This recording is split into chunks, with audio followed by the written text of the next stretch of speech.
his case, not strong enough for me, Your Honor. Like, the more that I think about it, the angrier I get about this book. This could have been my last video, guys, honestly. Oh, hello. Welcome to another reading wrap up. My name is Cari. Thank you for being here.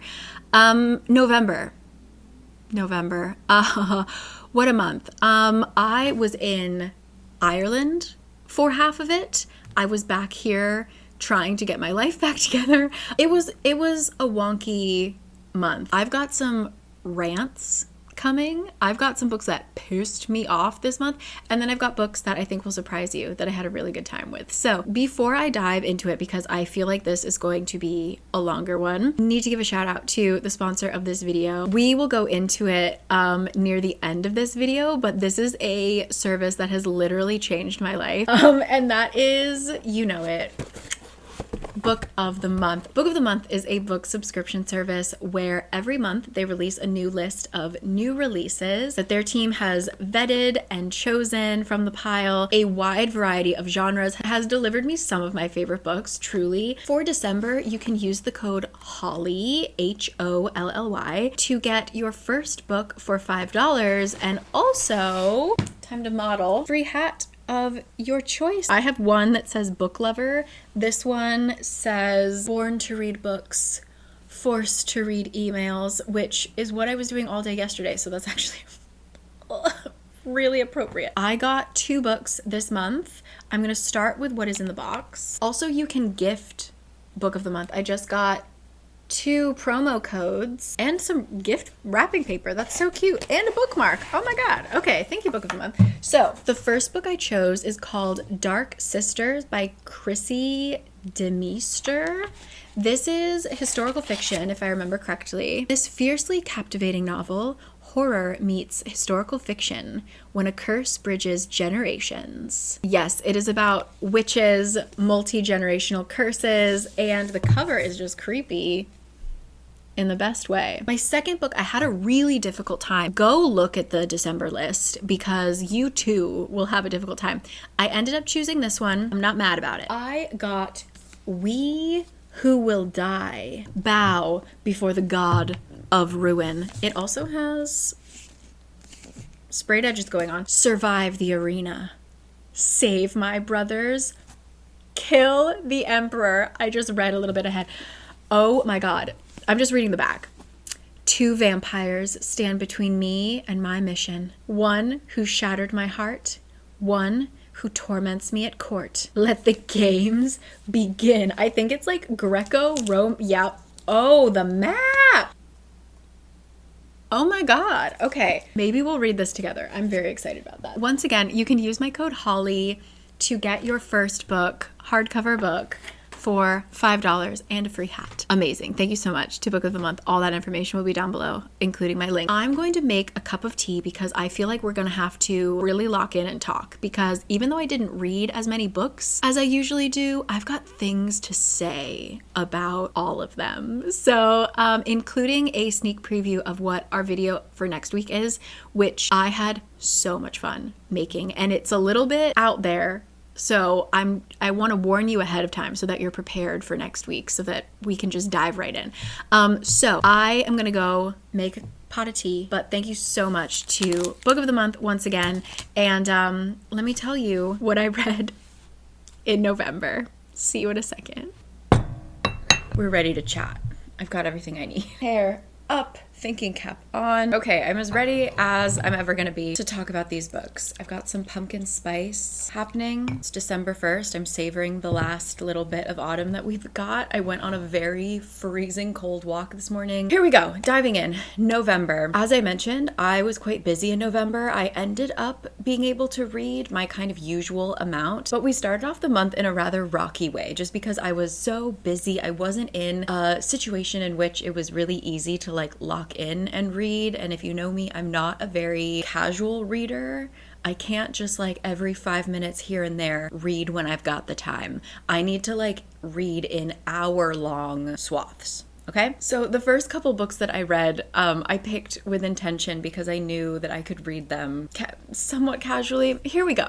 I can't. I'm honestly just scared to talk about this first one because if Shelby is watching, if anybody from my Ireland trip, my trip in November is watching, we accidentally started a little book club. I think it was like the very first day. We were on the bus. We were talking about, I don't know how it came up. But all of a sudden I overhear Shelby talking about this book. And we all were like, for various reasons, we're like, we got to read this. I simply need to know what this is about. That book is fan service. Our trip was, it was like a super blood moon or something like that. So what better occasion, what better time to read a werewolf romantic comedy than under a super blood moon?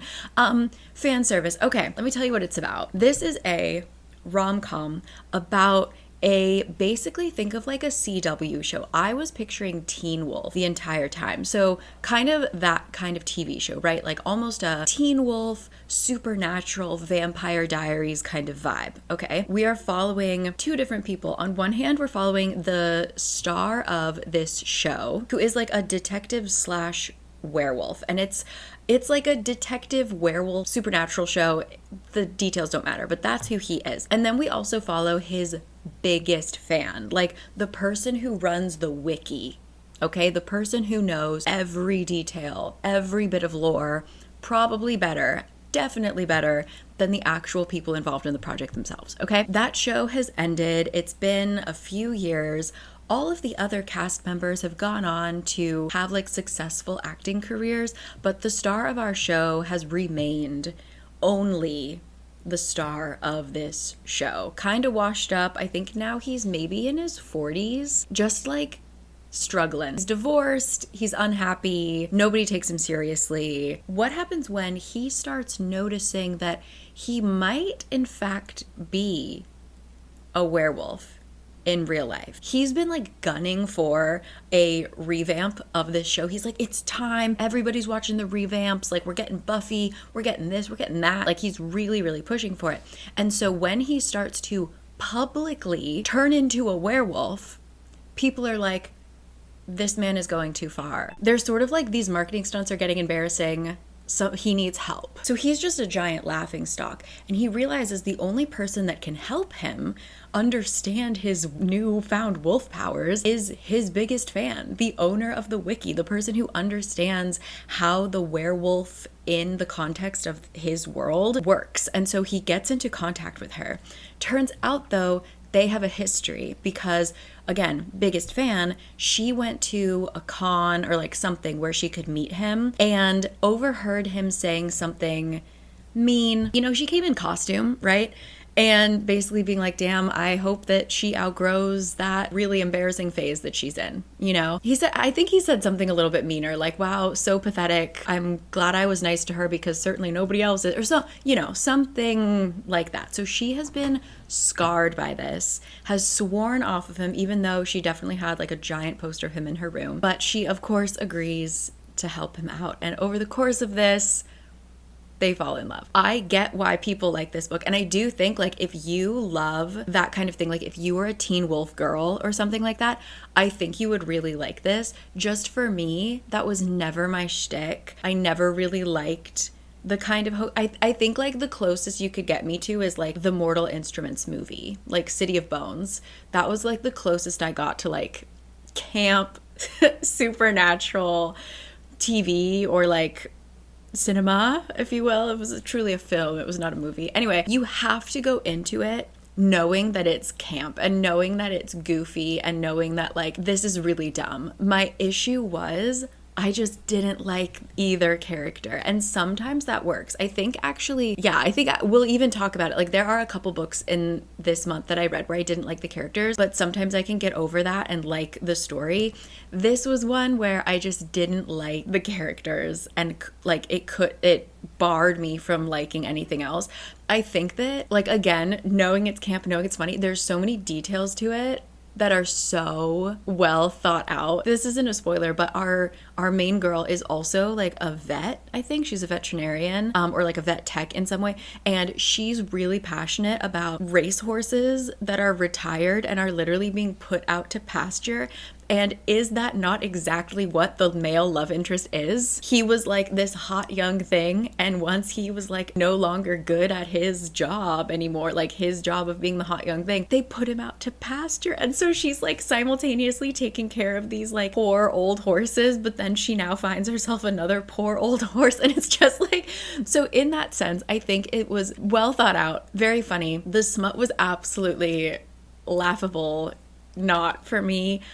This book just in general wasn't for me, but I see who it's for, and I appreciated that I read it, especially under the context of the full moon. And it actually set me up. This is kind of like a perfect bookend. I started and ended with werewolves this month. So super glad I read it. I still recommend if your interest is piqued. But thank you so much to Shelby for putting it on my radar.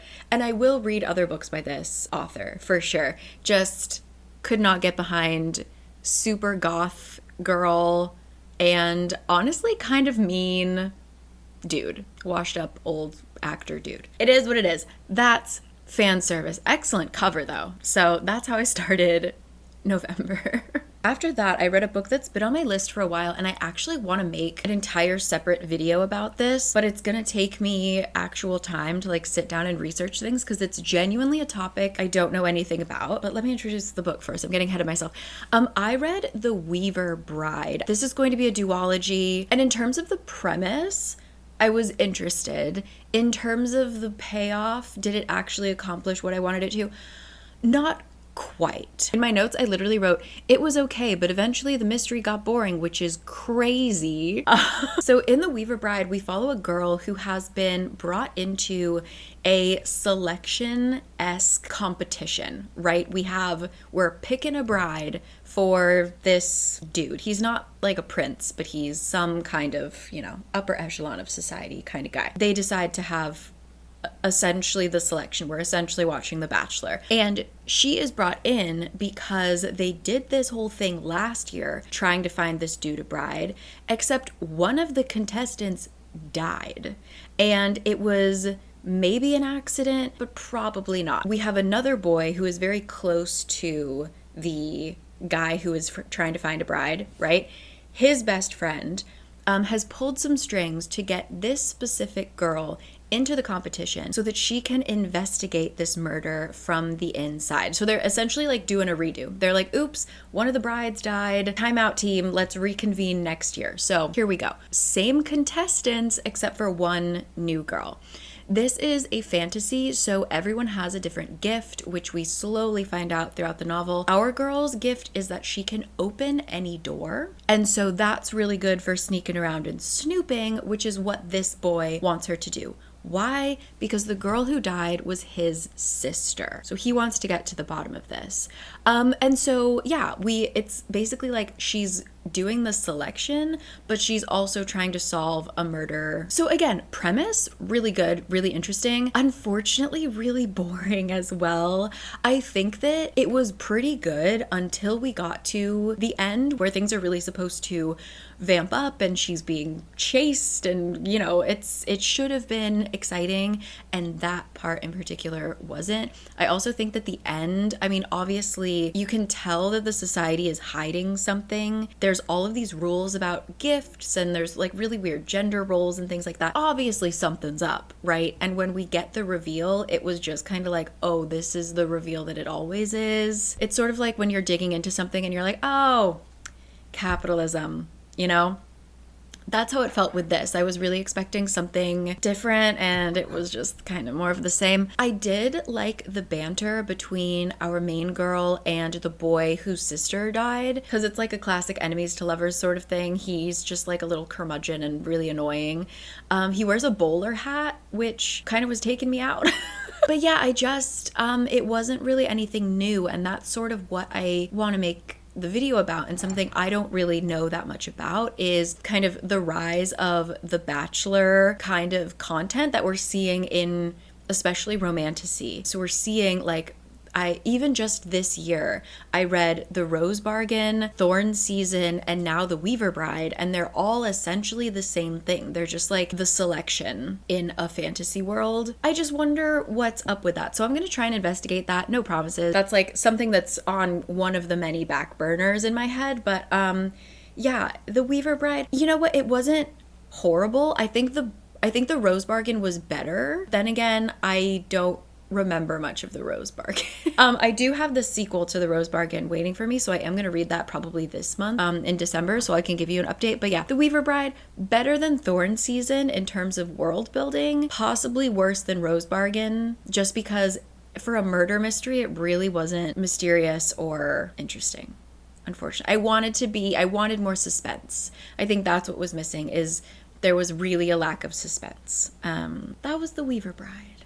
Okay, after that, I have answers for you all. So when I was in Edinburgh, I went to Topping & Co., which is one of my favorite bookstores. Specifically the location in Bath, but when I was in Edinburgh, I had to go to their new Edinburgh location. In the fantasy and sci-fi section, they had like a blind date with a book area, where they had books wrapped in brown paper, and they just had one little blurb on there to try and sell you on the book, and they were all so good. Like every blurb I needed to know. And the first day I went in, I'm traveling carry-on. I've got one little backpack. I do not have room. I already had 2 books that I was buying. Didn't want to pick up more, so I hesitated. And in that moment of hesitation, somebody took the 2 that I was interested in. Instead of purchasing the book and finding out the correct way, I went to the guy at the cash register and I was like, "Sir, I must know. I need to know." Because when I posted it on my story, so many of you guys also wanted to know. So this is one. This is the one that was described as Barbie Blade Runner. And I've never gotten so many DMs for requesting what the hell that was. Barbie Blade Runner, I asked, I found the book, I purchased the book, I read the book. It is 13 Ways to Kill Lulabelle Rock. I'll just say, I'm glad that I bought it for you so that you didn't have to. It was kind of, So the 13 Ways to Kill Lulabelle Rock is about a actress named Lulabelle Rock who has cloned herself. In this society, it's like really easy to clone people. So she has cloned herself 12 times to do like various silly things. So, you know, as an actress, a lot of parties you need to go to, a lot of, you know, whatever. So she has clones for each thing. So she has a party clone that just like only parties. And then she has, you know, the one clone that has actually interesting hobbies and can like talk to people about things, and like maybe she'll write a cookbook, you know, so that Lulabelle can just like exist. She makes a 13th clone to kill off her clones, because now it's kind of gauche to have a lot of clones of yourself. It used to be that like overexposure was almost the cool thing, and now, sort of like as we're seeing now on social media, it's cooler to be like offline and mysterious, and like you don't actually need to be at parties, and you don't actually need to be, you know. So she wants to kill off all of her clones, and so she makes a final clone to do the deed. And so we just basically follow this clone number 13 who goes and, you know, systematically kills off all of these clones. Unremarkable, I think, is the only thing I could say about it. Forgettable, unremarkable. It tried to do things like something that gets brought up in Never Let Me Go, which is a book that I love by Kazuo Ishiguro, questioning like what makes a soul, what makes something have a soul, right? Like Never Let Me Go, it was looking at if something can create art, if something can express emotion through art, is that proof of a soul, kind of thing. In this one, it brought up like, oh, one of them likes poetry, or one of them writes poetry. Can I still kill that clone? Is it still like gonna be on my conscience that I killed something even though it's not human? I don't know. It tried some things, but unfortunately nothing stuck with me. So yeah, Blade Runner Barbie sounds great, but this one, yeah, really forgettable, unfortunately. I read it on the airplane. Not much to say. If I wasn't reading it on the airplane, I would have DNF'd it a lot faster. But it was short. I think it was like 100-something pages. Yeah. 13 Ways to Kill Lulabelle Rock. Okay. Next up, I'm so excited to talk about this. I already made a TikTok about it because I simply couldn't believe what happened to me reading this book. How do I even begin? So, we are talking about a book called All Superheroes Need PR. You know me, I read rom-coms on the airplane. I had a 13-hour flight, 12. I had a 12-hour flight. Ahead of me, I needed help. I went to this book for help. I saw it, I think it was from like a TikTok or something. I heard the premise and I was immediately like, yes, great, queen. Thank you so much. I will take this. I guess I didn't pay attention to all of the genres that were listed, what subcategory of romance this belonged to, because I was flabbergasted reading this book by the turns that were taken. So let me tell you what I thought this book was about, what it is about, just lacking a few details. So this takes place in a world in which there are superheroes, villains, and like normal humans. The way that the superheroes and villains work, I would liken it to like a professional sports team. So you just exist as a person with superpowers, and then depending on which contract you like, who offers you the most money, the best package, you might become a villain, you might become a superhero, you can switch teams, okay? And so it's like this constant battle. There's like, I think 28 or something like that. There's like 28 people with superpowers, and so sometimes there's more villains, sometimes there's more heroes, you know? So the world is very concerned, right, with every time somebody switches a team, because it could literally mean, are we living in Armageddon or are we safe? And so we follow our main girl, who is the head of a small PR firm, and they have just won the contract to be the PR firm that represents the brand new superhero that everybody's interested in. And this superhero has kind of a bad rep. He's borderline villainous. He's a curveball. So being his PR team is huge. Like, if they're able to make his transition to superhero seamless and have him be like a new favorite, set for life, okay? And so I thought that was going to be really cute. Like, his head of PR falls in love with this superhero. Like, that's all I thought it was going to be, okay?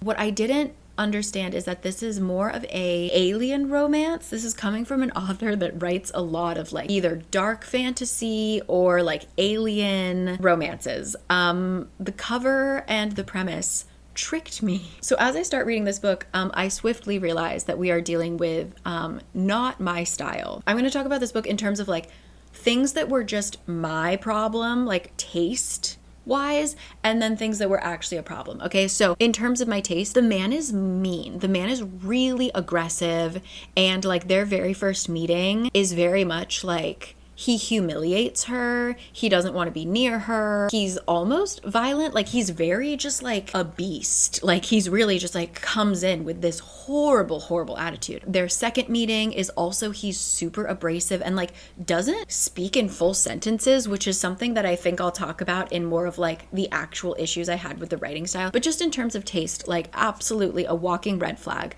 Then we get into a fake marriage / fake dating situation. Basically, they enter into a PR relationship to kind of try and boost his image, but he only wants her. He only wants our main girl to be his wife. So they have to move in together, whatever. He's just really horrible to her, and to kind of everyone. It's one of those toxic things where he's like, nobody touches my girl. Like, you don't look at her wrong. Like, she is baby, which is not to my taste, not my fave thing. So I was gonna write it off as like, oh, this is just like a love interest that I don't appreciate. Then we get into the smut, and I quickly realize one thing I didn't mention is that these are not just humans with superpowers. These are aliens who got dropped onto Earth as children. His anatomy is different. It might be different colors, like pink. It might change colors depending on how he's feeling.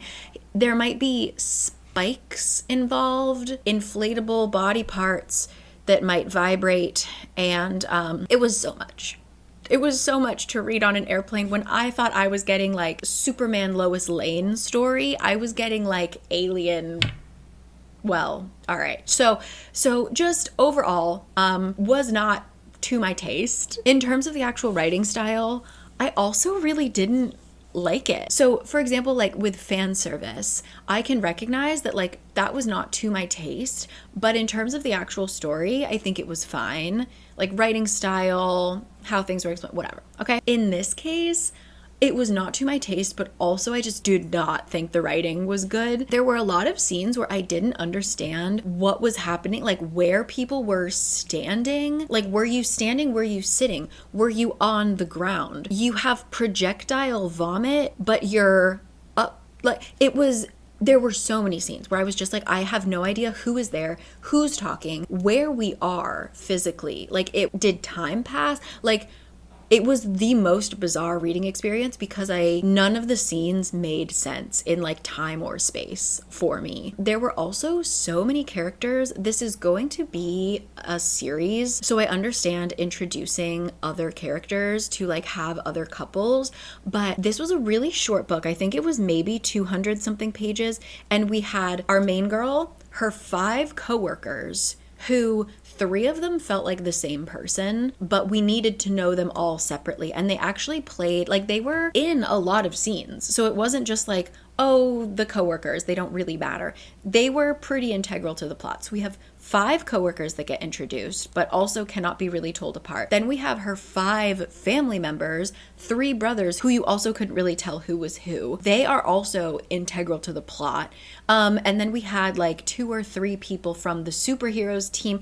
There were just so many characters, and they weren't necessarily, they were like just different enough that you needed to remember who they were, but they also didn't stand out. One thing I like loved and hated was the cast of characters was really diverse, but it almost felt like she was spending so much time making sure her cast was diverse that she didn't actually make the characters humans. So we get like a long list of like, one coworker is from this background and she's this sexual orientation and she's this and this and this, which like representation matters, but also make the character compelling. The mom also says some weird shit. Like there's definitely a point in which like just because the superhero man is mean to her and her adoptive mother are discussing like maybe we should have locked those children up in cages when they were babies. Like because the aliens get dropped to Earth and then they got distributed to like foster homes to be raised as like normal kids,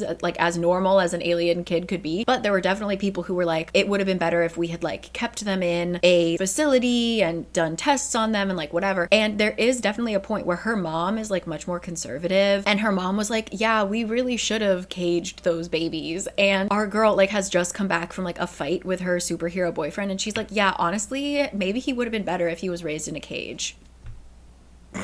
Like, so yeah, there were just so many things. Also, like our main character doesn't speak in full sentences. He does a lot of bossing our girl around, surprise. And so he says like, I want to hear you say it. Like he'll ask her a question and she'll like nod her head and he'll be like, I want to hear you say it. But he doesn't say I. He always says wanna. He just says WANNA. He always goes, wanna hear you say it.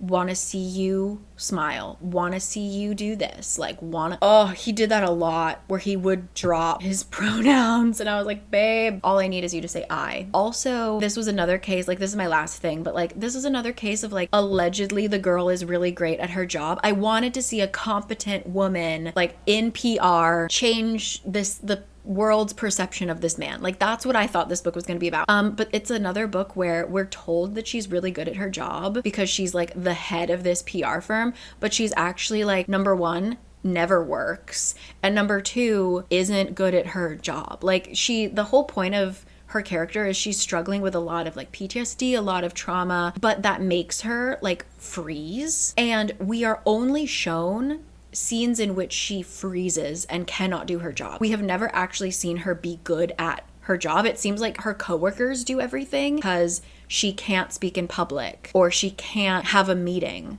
Like she literally, the very first scene is like she's supposed to give this pitch of like why they should be picking her PR firm, and she just like freezes up, and the only reason they get the PR contract is because the superhero is like in love with her at first sight. So it's like you never see her be good at her job either. She's literally just like around. She projectiles vomit, she passes out, she freezes up, she, you know, it's just he constantly needs to be saving her, and like no one's allowed to talk to her or touch her because she's like this precious angel baby. I didn't like that. So yeah, that is All Superheroes Need PR. It was definitely like 80%, probably like 70% was a taste issue, just simply not the book for me. But I will say like a solid 30% was like the writing and the world building and the characters just like missed, I think. Did I write anything else? Oh, he calls her a bitch. Oh my God. Yeah. Like, not to be spoilery. So I'll give you a timestamp. Like, I just want to tell you like a couple horrible things that he does to her. Okay. Quickly, because I'm running out of time. He calls her a bitch. He reads her therapy notes to like learn more about her, like really personal shit. And he never apologizes for it. And he has a pink dick that essentially does like nodding, which not the only book I'm reading this month, but yeah, he essentially, it's like spiky and has kind of the same vibe as a werewolf nodding situation. So All Superheroes Need PR. After that, I promise I read good books this month. This was, I'm gonna be real, kind of a bad month for reading. There are some good ones coming up. This one is not one of them, unfortunately. I read Fallen City by Adrienne Young. I love Adrienne Young. Back when I first started BookTube and like really first got back into reading, I read Fable, which I still to this day really, really love Fable. If you like a kind of like Pirates of the Caribbean, fantasy, romance kind of thing going on, loved Fable and Namesake. She's one of the rare authors that I like her both young adult and her adult work. She wrote The Unmaking of June Farrow, which I still think about all the time. Her work is like hit or miss for me, but I always appreciate the premises. Anyway, I was very excited for she was coming back to young adult fantasy. I was expecting like another Namesake, something like that. We get The Fallen City, and once again, the premise really good. Unfortunately for this is like a really unique situation in which I liked the characters, I liked the story, I was interested in the world. It was simply the structure, it was the formatting that really killed this story for me, I think. So this is taking place in a world that is kind of like Roman inspired is maybe the best way. I think they wear togas at one point. I don't know. Anyway, like a kind of Greco-Roman feel.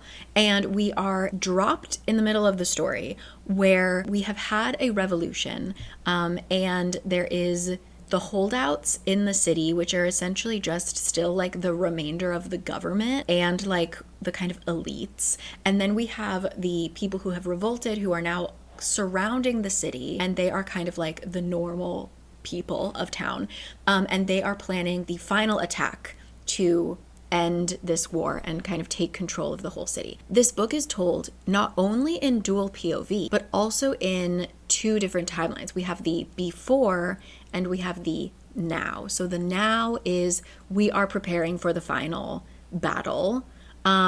The before is way before, where our characters are first meeting. And so we follow our main girl and our main boy. They are both either like the daughters of or the nephews of people who are in the government on like the upper council. And they, of course, fall in love. And of course, they're like from families that don't like each other, like blah, blah, blah, but tale as old as time, okay? They both have a kind of light bulb moment where they realize that the government is not doing so hot, not really taking care of their people. And so they pledge to, when they eventually get into government, they are going to make the changes that they want to see in the world, right? But a couple things transpire, and they realize that even if they do like continue to participate in the system and they try to change it from the inside, it's not actually going to work. So that is how the revolution is born. And so in the now, the boy is on the outside heading up the revolution, and our girl has stayed on the inside and it's kind of a spy. And they're still working together, they're still in love, but they kind of feel betrayed, so it's not that simple. I really wanted to like this. There's also like some kind of magic, and like kind of the magic is tied to the religion involved, okay? I desperately wanted to like this. It was just told in such a discombobulated way. Like it was told essentially in like, I forget their names, but like boy POV, girl POV, boy before, girl before, boy now, girl now, we were constantly changing. Like every 10 or 15 pages, we would have not only a time difference, but a POV difference. It made it so that the world building was really messy. I still don't really understand how the magic / religion works in terms of like government bad. It really just boiled down to like the elites have and the normal people are have-nots. It wasn't anything deeper than that, really. In terms of like any other relationship other than our main two, we didn't really understand the complexity of it. Like our main girl has a friend who was like her nanny, and we are kind of told that they had a really strong relationship, like almost older sister, almost like a mother figure to her, but we never really feel it because we're constantly like so unfortunately I just couldn't get into it because we were so thrown around. The romance, I could tell that it would have ruined me, but it's all told in flashbacks and in really small snippets. I almost wish that we had like a big before and a big after or something like that. Like something about having dual POV, dual timeline, and they are just like really threw me off. I would have preferred like bigger chunks. I would have preferred one POV even, perhaps. I'm not sure. Yeah, it was a miss for me only because of the way that she chose to tell the story, not the story itself, which is so frustrating. So that's A Fallen City. I don't think I'm going to read the second one because I just don't even really understand the first one. Like there was nothing compelling enough to get me to want to continue, other than like, gee, I hope that our couple gets together at the end. So that was Fallen City, and that was a huge disappointment for me because of how much I love Adrienne Young. Yeah, not enough of anything. Not enough romance, not enough magic, not enough political intrigue, you know, just ugh, unfortunately. So that was Fallen City. Okay, but next up we have one that I did enjoy, but I have to preface this by saying this is unfortunately a brain off book, and that makes me so sad because in the beginning it wasn't. I read Silvercloak by L.K. Stevens. I wrote Silvercoat in my notes. Hold on. So this is a story about a girl whose parents were killed in front of her eyes when she was like 6 or 7 years old by a gang that wanted her mother's powers. Her mother has the power of necromancy. In this world, people have many different powers. Necromancy is really rare, and so they wanted to use her mother. Her mother refused. They killed her parents. Okay, flash to the present. Our girl is training to be part of the detective, kind of like not a cop, but like mostly a detective in her world so that she can then get revenge. She's going to track down this gang called the Blood Moons and get revenge. So I really liked the setup. We were in the midst of their training. They had to go through a lot of different tests and things like that. A lot of like team building activities. So we really quickly met, understood our characters and things like that. Then she is given the task of going undercover, deep undercover in the Blood Moons. So she's finally given the opportunity to take them down from the inside, but she has to act like one of them, which is very difficult for someone who like is hell-bent on revenge, right? She's also hiding a secret. She might have certain powers that could be useful or could be used for bad if found out, okay? So I really, really wanted to like this, and I did genuinely have fun reading it until I kind of turned my brain on. I just don't think that the whole like part of her being undercover and like being in this gang, it just did not feel real. Like I don't think that our author researched quite enough in terms of like what it is to be an undercover cop or like what it is to be in a like bloodthirsty gang, because it just felt so silly, and like our girl was pampered. I mean, to be fair, she was like put under the protection of one of the higher ups who, of course, our romantic lead. But it just felt a little bit like, is no one checking on, like, she's like a brand new recruit and she's just like living in the lap of luxury, like getting breakfast in bed every morning. Like, it was really kind of silly. And then in terms of our villain, right? So it's like an enemies to lovers situation. Our enemy, there's usually a turning point in an enemies to lovers story in which we realize that our villain is not really a villain and he's just misunderstood, etc., etc., etc. So the point in which we realize that he is misunderstood and like, etc., etc., etc., his case, not strong enough for me, Your Honor. Like, I really hope that it's a situation in which in the second book he becomes like the proper villain, because I just cannot get behind homeboy's reasoning of like why he's been evil for so long. No, you need a better excuse for that, sir. So when that reveal happens, and like that's not a spoiler, right? Like that's just how a story is told. When that reveal has happened, I was sort of like, oh, that's when my brain clicked on. And I was like, damn, this is dumb. So was it fun? It was interesting. I think like the magic system is based on like pain and pleasure. And so there's like, I think it's pleasure, you get quantity of magic, but pain, you get quality of magic. So this was definitely an adult book. Like there's a lot of talk of like gaining pleasure, like you need to basically recharge your magic battery and what's the best way to do that and what's the quickest way to get pleasure, things like that. So I found that was interesting, but there were just so many things where I was like, damn, why did I think? But I will say that this was a book that, having been struggling for like 1, 2, 3, 4, 5 books in a row that didn't really hit for me, this one I could read the way that I like to read. Like I was able to lock in for large swaths of time and not be bored. Fallen City, it took me ages to get to like just 100 pages, and usually I can read the first 100 pages of a book like in my first go. Like my first inhale is like 100 pages of that story.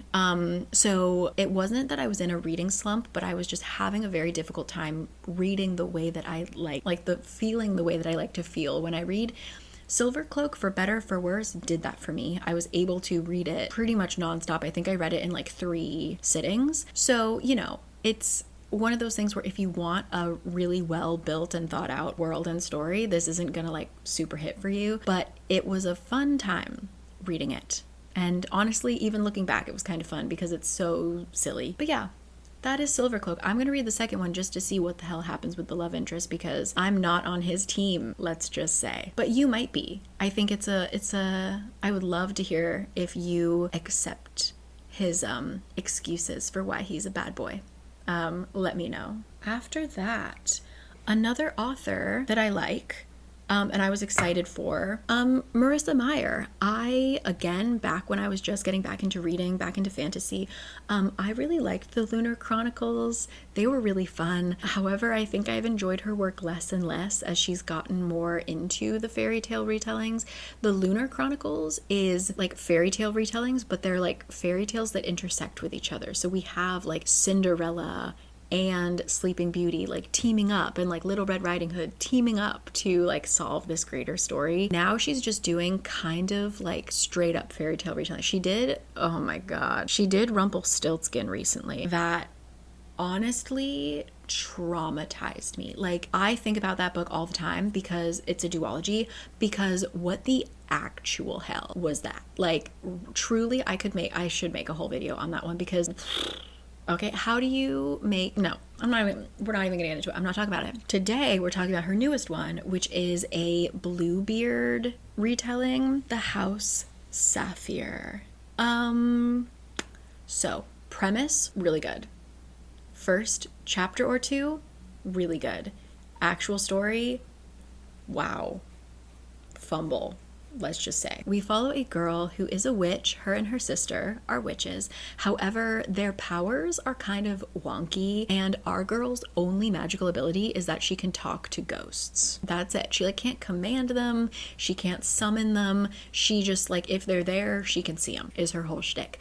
And her and her sister are running like various schemes basically to like get money to survive. So her whole thing is she gives tours of this house that is haunted. So it was like actually kind of funny. Like, and she has like all of these little like booby traps and things to like make it seem extra haunted, but she genuinely is able to talk to the ghosts. It was funny. It was a vibe. I'm fine with it. Then she gets asked to basically perform an exorcism on a house. Someone finds her and is like, "You're a witch. I need you. Please come to my house, perform this exorcism. I will pay you handsomely." And second he mentions that, she's like, "Tell me when to be there. Let's go." Even though, again, no magical powers, absolutely cannot perform an exorcism. So her and her sister go and they try to get rid of the ghosts and like get to the bottom of this whole thing in this house. After that, it just kind of sucked. The love interest is a wet towel, truly a forgettable character. Our main girl is so painfully not like the other girls, written like unironically not like the other girls, which is frustrating. And also, like, again, it's a retelling of Bluebeard, so there are like many wives of this man who have been killed, and they are the ghosts that are haunting this place. And I just didn't feel like it was discussed quite enough of like, this is like a story about violence against women, and I just didn't think it really ever covered it that well.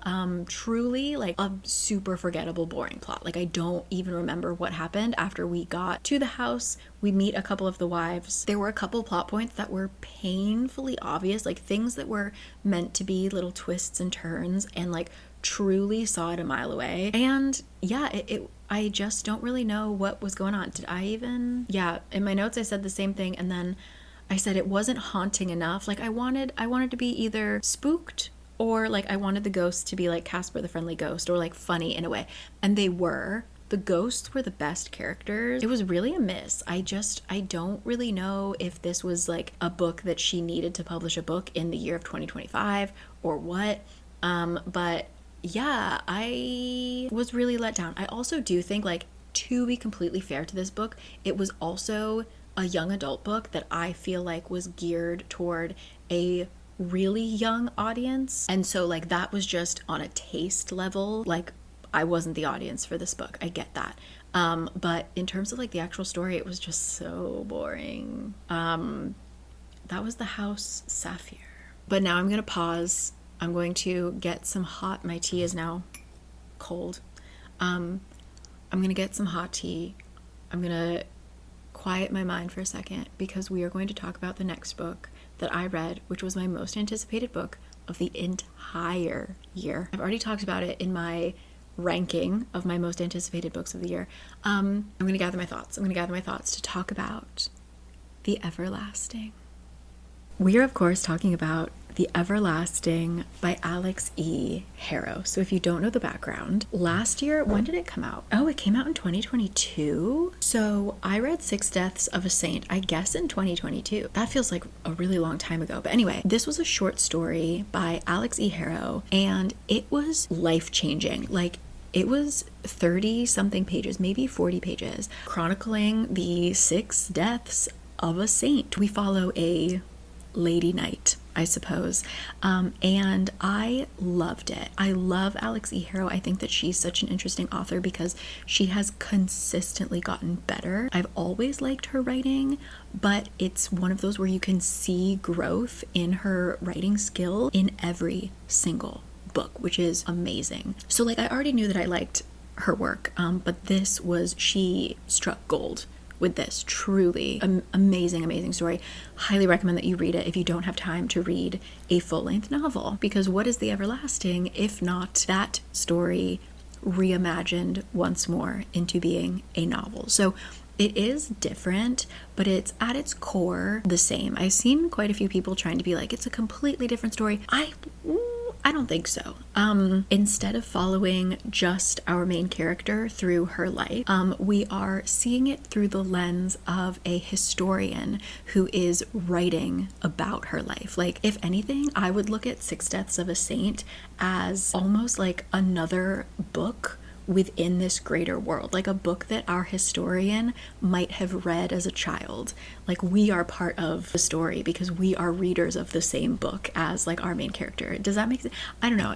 I've had like so many like very meta experiences with this book. So The Everlasting, we follow a historian who is specifically obsessed with his nation's hero, Una Everlasting, and she's just one of those classic historical figures of like a warrior, kind of like a King Arthur figure, where there's so much like mysticism and magic related, like you don't know what is fact and fiction, even the historians don't know. He is tasked with telling one more story about her, and I don't want to go too far into it because I don't want to spoil anything, because I think the reading experience is amazing. But similar to Six Deaths of a Saint, this is a story that like repeats itself. We find ourselves repeating the same tale over and over and over again. And even though I adored this book, I will say that that pattern does lead to the tiniest bit of boredom, I would say. I think about like the 60 to 80% mark. We had like repeated the process a couple times and I was like, okay. Like if we had done it one more time, I would have been really tired. But I definitely, there was a point, especially just the way in which I read, which like I said, I like to read. If I can read a book in one go, that's my preference. So to read this kind of very repetitive story in one or two sittings, it was a lot, and that was partially my fault, but just letting you know my thoughts. Okay, this was beautifully written. We are talking about the importance of stories, the importance of legends, and like how these stories and legends are used and changed, and like depending on who is using them to what agenda, like in the context of a culture, of a country, like especially coming from America, like the stories that we tell ourselves to make us feel good. The history, the way that we teach history is very much like how it is kind of used in this book. I don't want to go too far into it, but having these kind of war heroes and these people who do these just like incredible, amazing things, the way that we talk about ourselves. Yeah, it gives you so much to think about. And the writing style, like down to the words that she chose, oh my god, it was a beautiful book. I will say I'm still partial to the short story. That was my main fear, was that the short story is so strong that why would you expand it? Like most of me was excited, but a big part of me was like, I don't want her to attempt this and ruin it. I still think that the short story is stronger just because it was like, you know, the fact that she did what she did in so few pages. The Everlasting is a fantastic book. If I had read it maybe without comparing it to the short story, I would have given it like 5 stars. But I do, there's just like a little part of me that's like, oh, but that short story, you know? So I won't say that this is an absolutely perfect book. It got a little like loose at the end, but an absolutely incredible feat did not let me down. Thank God. I really think I would have just like given up reading at that point. Like if I had read that many shitty books in a row and then the most important book of 2025 to me was bad, this could have been my last video, guys, honestly. But luckily that didn't happen. So thank you, Alix E. Harrow, for that gorgeous book. I will say it has a style to it that I don't think would hit with every single person. It's very lyrical, again, very repetitive. So I don't think everyone's gonna love this. And so if you didn't, like, don't feel like you're standing alone in a crowded room. I understand why people wouldn't like this book. This was for me. This was for me. That is The Everlasting by Alix E. Harrow. If you don't have time to read it, and you do have time to read 40 pages, Six Deaths of a Saint. Some people ask me, like, do I need to read that first before going into Everlasting? If you haven't read it yet and you're planning on reading Everlasting, I would rather go into Everlasting first. Maybe I wouldn't read them back to back because that's way too much repetitiveness for me. But put your opinions, if you've read both of them, put your opinions down below. I think if you haven't read Six Deaths, you should just read The Everlasting. But if you don't have plans to read The Everlasting, please do yourself a favor and read Six Deaths of a Saint. Still think about that book all the time. Story, all the time. Gorgeous. That is The Everlasting. Following that, we have a very quick DNF, and this is not the fault of the book. It is a fault of me, my attention span, what I was looking for at the time. I saw this book in a bunch of bookstores while I was in the UK. It is called The Blackbirds of St. Giles. This is following a man who was enslaved in Jamaica. He managed to escape with himself and his sister, and then we have a bit of a time jump, and he has now served in the Revolutionary War, fighting on the side of the British. And the King of England had made promises that any formerly enslaved people who fought for the British Army would then be given their freedom, possibly been given land, something of that sort when the war is over, win or lose. Okay, obviously they lost, and our main character very quickly climbed the ranks because he was an excellent soldier, and he became very close to his captain or lieutenant, who didn't have children and passed away quite tragically due to something that happened in the war. He needed an amputation, didn't get it in time, kind of thing. He has left all of his inheritance to our main character. They are on the boat to England when our friend passes away. So initially in his mind, he's thinking, I'm going to go with my friend to meet with my lawyers, meet with my family, and explain the situation. Then I'm going to pass away, right? And he will just, my friend and his sister will go on and live with my inheritance, right? Because he passed away, our main character is now a black man in England in the 1700s with a little piece of paper saying, I'm gonna have all of this white man's money. Absolutely not. So through a series of horrible things that happens, he and his sister find himself in St. Giles, which is a area of London that is just crime ridden. You're essentially homeless, and you do horrible things to make ends meet. So I got to that point where I felt like the story was really gonna get going, and I realized that attention span, absolutely not there. I pulled it together to read The Everlasting, but really, like, I've had so much work. This November was crazy. So I just knew that, like, I was not going to be able to focus on this story. Also, it was incredibly dark. I mean, we had beatings and sexual assault, and just like, he loses everything. In the first 20% of the book, he has gone from like potentially having a great future, he has great friends, to having literally nothing, like not even his clothes. So yeah, it was just like, I knew it was gonna be dark, and it just like wasn't the time, and I'm genuinely really interested in this story, so I put it down. I'm gonna come back to it. I do think if that, like a historical fiction of that nature, sparks your interest, writing style, really good, characters, super interesting, and because of that, I put it down, because I didn't want to like half-ass read it and like not enjoy it as much as I could have. So that is The Blackbirds of St. Giles. It's also St. Giles? St. Giles. Anyway, it's also written by two authors. It's like a co-author situation, which is always really interesting to me. So yeah, DNF only because of me, a me problem. Will be returning to it, and of the 20% that I read, really interested and loved the writing style. That is The Blackbirds of St. Giles. I'm gonna stick with Giles. Speaking of a co-author moment though, I almost don't want to talk about this with you because it is so, well, yeah, we gotta talk about it. I'm making a video next week. I've already filmed it. It's coming out next week. Set your alarms. I found out the craziest thing. A book came out that is co-authored by two people you would never expect to sit at the same table. It is going to be made into a film coming out in 2026. I had to know, and I knew you had to know. So we're gonna read this together. We're gonna solve the murder together. This is a book called Remain. It is a collaborative effort by Nicholas Sparks of The Notebook, A Walk to Remember, perhaps.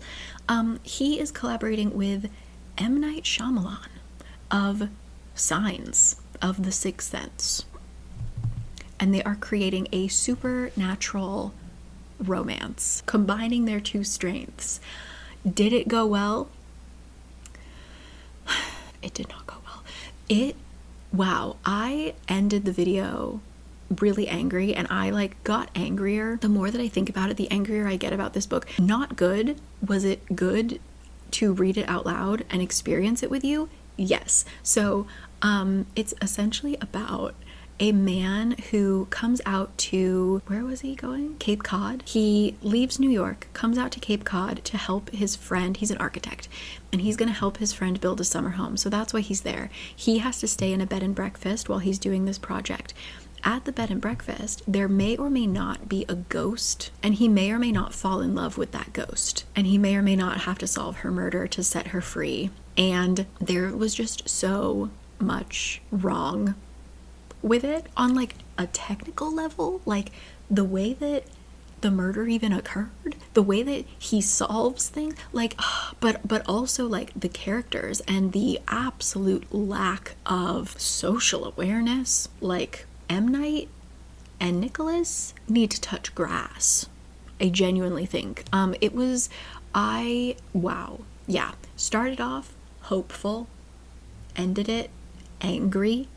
Very excited to share that with you next week. That is Remain. I don't want to get too much into it because I literally have a hour plus long video waiting for you. Oh baby, they've already, I don't want to spoil anything, but like the cast for this movie, insane.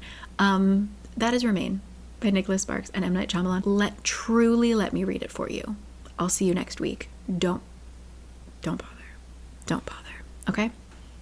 Yeah. After that, our last two books. After that, I picked up Immortal. I've had the physical arc for a very long time. Unfortunately, it's already out now, so you can get your hands on it. I really enjoyed Daughter of the Moon Goddess. What else did I read by this author? Is that it? Either way, I really like this author's writing style. It's based off of like Chinese mythology, so it's so fantasy. It's not just like this man's an elf and he owns a barber shop or something like that. Like it is, this man just got onto a cloud and floated away, right? Like it's so fantastical. They talk about like how the gods use, what even was it? There was like some imagery that was so beautiful and silly. It was like using the morning mist to like make silk so that they weave their clothes out of morning mist, like that kind of fantasy, you know, where everything is like, it doesn't make sense. It's all like so ephemeral and ethereal and just like, oof.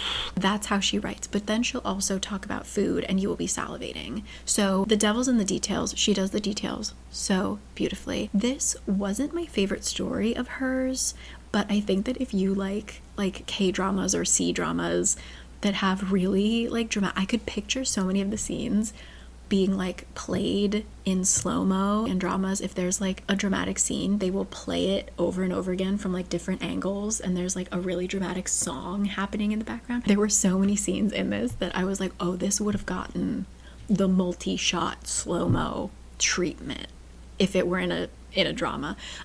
This is about a girl who is the daughter of the ruler of a particular kingdom, but this kingdom only exists to be kind of like the warriors / guards people of the celestial kingdom of the gods, right? So they're mortals, they're humans, but they're not able to interact with the human world. They literally just live in this little bubble to kind of like be there for the gods whenever they need them. But they're also like treated poorly. They're not given the correct weapons to be fighting the things that they're supposed to be fighting. Issues abound, okay? So when our main character ascends to the throne, she decides that she is going to be the last queen that serves the gods.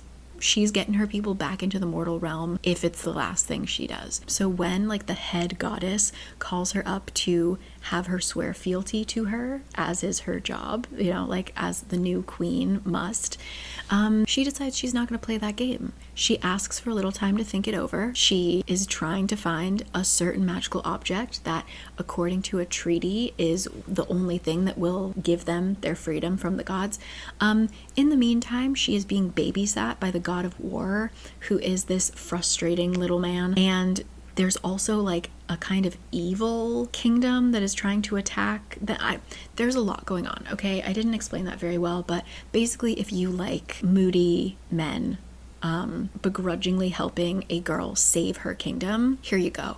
I will say that the story took some turns, like the plot took some turns that I'm personally just not a big fan of. So like once that occurred, I was a little bit like, oh. So this wasn't my favorite of hers, but again, like I enjoyed it. It was one that I could read in like 2 sittings. I was locked in, happy to read a fantasy of that kind, like just the whimsy of it, but it didn't feel whimsical. Like it felt very, I don't know how to describe it. Like truly only she writes in this style, like as far as what I've found, and I love it. So that is Immortal. If you're like a C-drama girl, there you go. And now for our final book. I'm putting my hair down for this because I read Mate by Miss Allie Hazelwood. I put off reading this because I sort of thought that I needed to read Bride ahead of time. I read Bride the day that it came out a few years ago. Do I remember it that well? No. So I was kind of preparing to read that and then read Mate. Turns out you don't really need to. I think it gives you a little bit of background just because I genuinely forgot who our main character was, but it didn't really affect me that much. Okay, you can totally just go into Mate without having read Bride. So all right, I read this book. I started reading this book at like 9 p.m., read it on and off until about midnight, got into bed, finished the book. I look up, it's 3:30 in the morning. So it's one of those books that truly I felt like I was watching a movie, like absolute time suck, gone. What happened to me during that time? I don't even know. So Mate, this is my werewolf bookends, okay? I started with fan service. This had 2 characters that I didn't like. Mate, also werewolves. I ended up really liking our main, Serena, our main girl. I'm still like, our main guy is just like he's not supposed to be a person that you should like because he's a very violent werewolf alpha, which is like, isn't my taste, you know? So what is happening? This is why you might want to like brush up on Bride, is just because the world building of that matters in this. So we're dealing with a world in which we have humans, vampires, and werewolves, potentially other things. But those are the main people that we deal with, and they are aware of each other, okay? Humans are aware that vampires and werewolves exist, and we are dealing with our main girl, Serena, who is half werewolf, half human, which wasn't thought to have been possible. They were not supposed to be able to procreate, and when her identity gets exposed, that becomes like a huge political piece, because the vampires are pissed that now the humans and the werewolves might become allies since they can like mate with each other or whatever. They might become allies and turn on the vampires, and it would like upset the balance of like, typically they just try to leave each other alone. So all of a sudden Serena starts getting assassination attempts, vampires showing up willy-nilly trying to knock her, like kill her off or hurt her and then take her to Vampire Town where, you know, they will use her as a bargaining chip. Anyway, so she is put under the protection of one of the werewolf alphas, who also, we know from page 2, maybe kind of sort of is her mate. Does she feel the same about him? No. Is it even possible that she can because she's half human? We don't know. But he certainly is like, fuck my life. Why am I her mate? Like, why is she, of all the people it could have been, her? He has made it very clear that like the important parts of him don't actually like her. He's like, literally, girl, this is just a physical thing. Don't think too much into it. I got it under control. We don't need to be friends. We don't even need to have any kind of relationship. Like, please leave me alone. But he has to protect her, and that is the story. She's also battling a mysterious illness, okay? You know what, guys? I had a hell of a lot of fun with this. You need to go into it knowing this is 100% about the romance, the actual story of like the politics of it all. She tried, but it's not really there. In terms of like, if you're actually interested in like, oh my God, what if there was a kind of war between werewolves, humans, and vampires? Like, don't.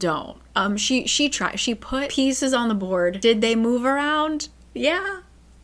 Was it a solid, like that part of the story, was that solid? No.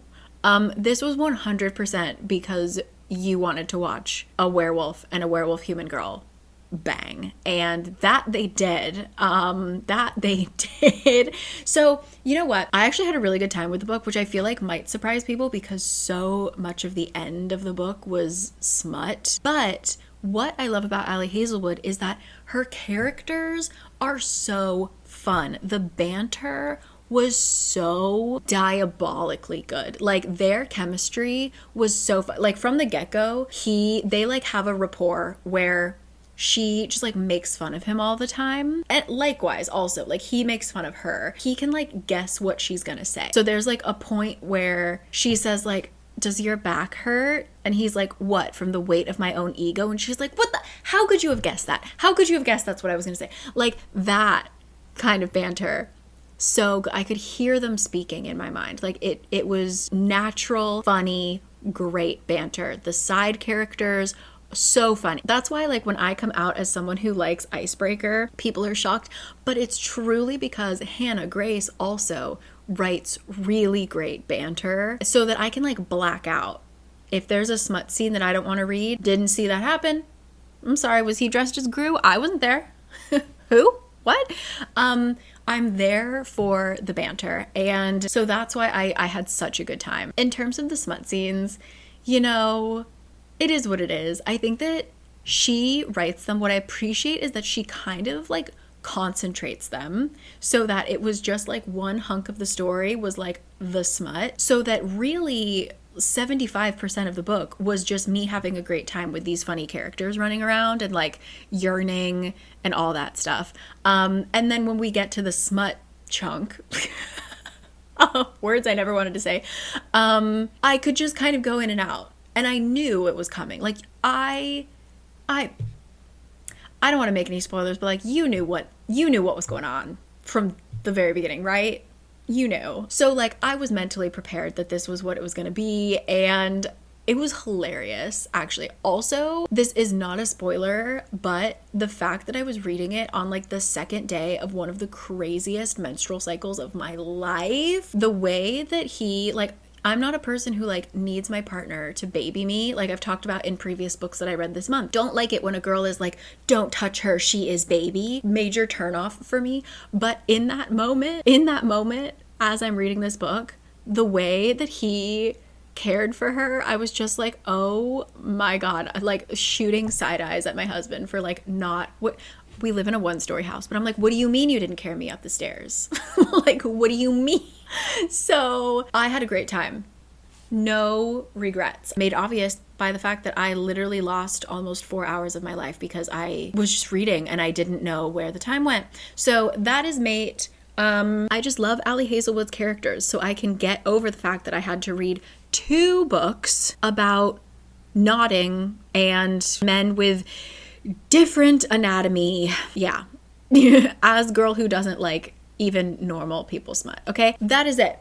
That is how my month ended. November. What a weird month. Anyway, I'm going to head out to like rest my voice, but, thank you so much for your patience. I know I was very absent in October, trying to get back into the routine. Once again, thank you so much to Book of the Month. Once again, you can get your first book and a hat. If you use the code HOLLY, you'll get that first book and hat for $5.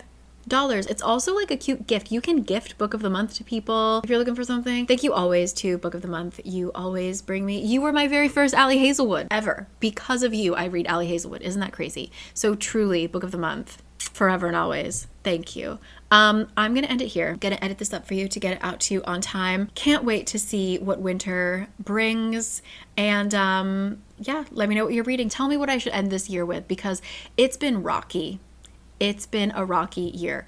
Give me a book that's going to blow me away, please. Should I read Heated Rivalry? That's all anybody on my Bookstagram can talk about. Who knows? Anyway, all that information about Book of the Month will be down below. I will see you guys next time. Thank you as always. I hope autumn or spring is treating you well.